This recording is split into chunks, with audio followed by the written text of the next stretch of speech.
For the past year, I have been sharing my brain. $250. That's how much my sane mental state is worth to me, apparently. About 2 years ago, I was a little low on money. Not dangerously so, but enough where I was looking for a little extra. So, when I saw that a science company called Visions was offering $250 for non-dangerous tests and samples, I almost immediately signed up. I had to go to a random small building in my city. It's one I walk past all the time, but never really take any notice of. I occasionally see the doors open and people inside. I think it's just a generic building for businesses to rent out for a day. It was my first time inside, and it consisted of just 2 rooms. The larger room that you entered into was full of chairs. The door I walked through was propped open, and on the opposite wall was another door, closed.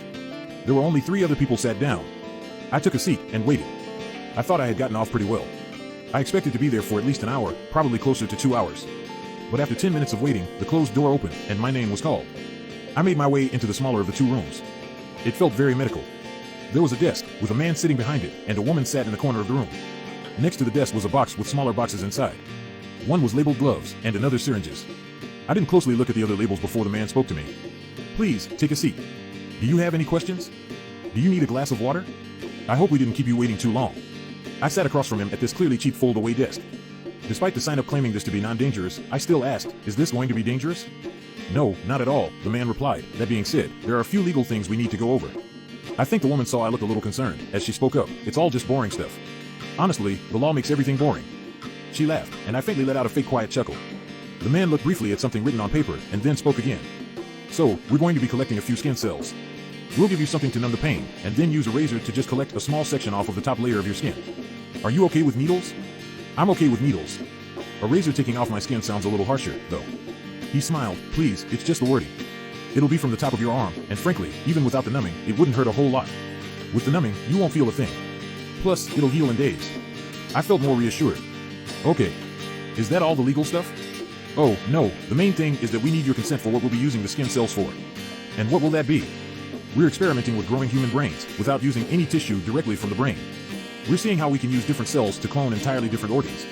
I figured this must be for safer and more common organ transplant surgeries. I wish I had asked what exactly the brains would be used for. Instead, I asked sound interesting. So, will it be an exact replica of my brain? Exactly. Well, maybe.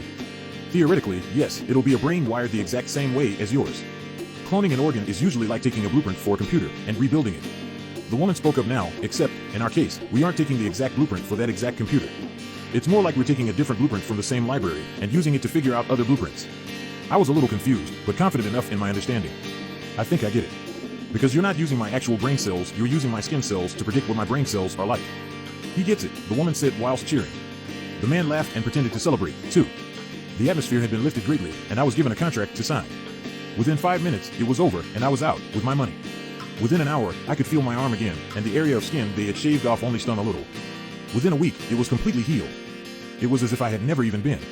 After that, months went past. A whole year went past.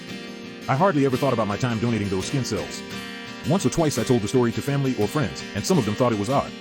How do I know you're not a clone? Was a joke made all too much. A year ago. That is when the thoughts began. Thoughts in my head that were not my own.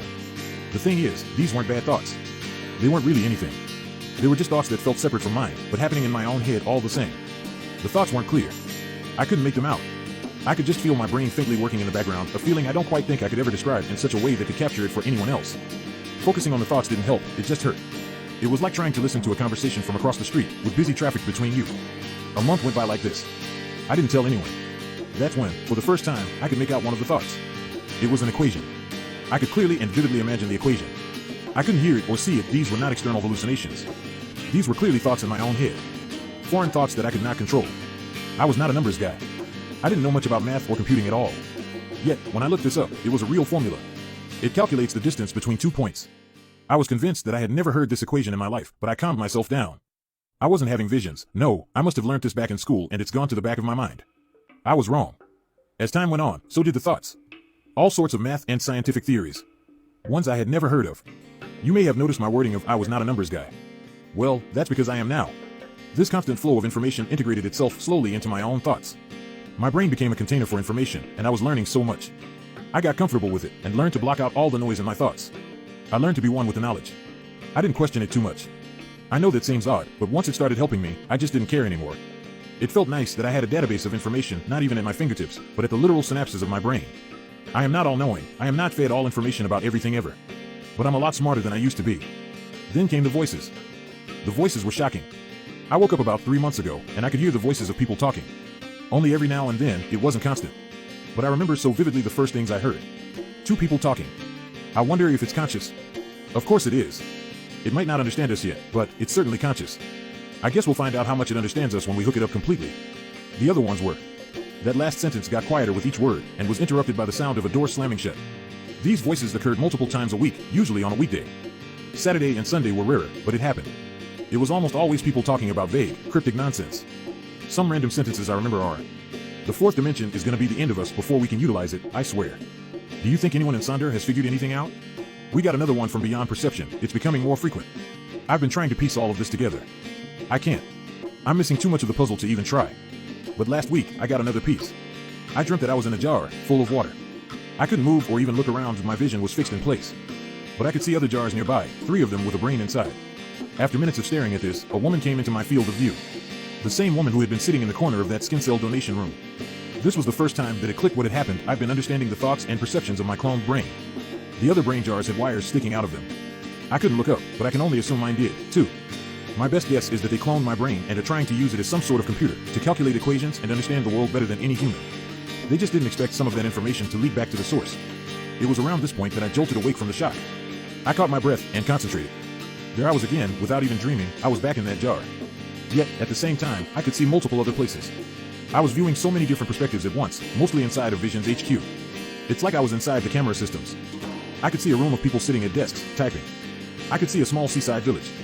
I could see a room that was empty, all apart from a table and a tall gray creature stretched out on top. The creature was cut open, with organs spilling out of it that you wouldn't see in any human or animal. I can see so much whenever I close my eyes. Every day, it changes. Every day, it's something horrific. Today, I can see a man, sat on a chair. He's just sat, whilst there are bodies on the floor around him, inside out. They have no skin. They're dead. I cannot contact Visions.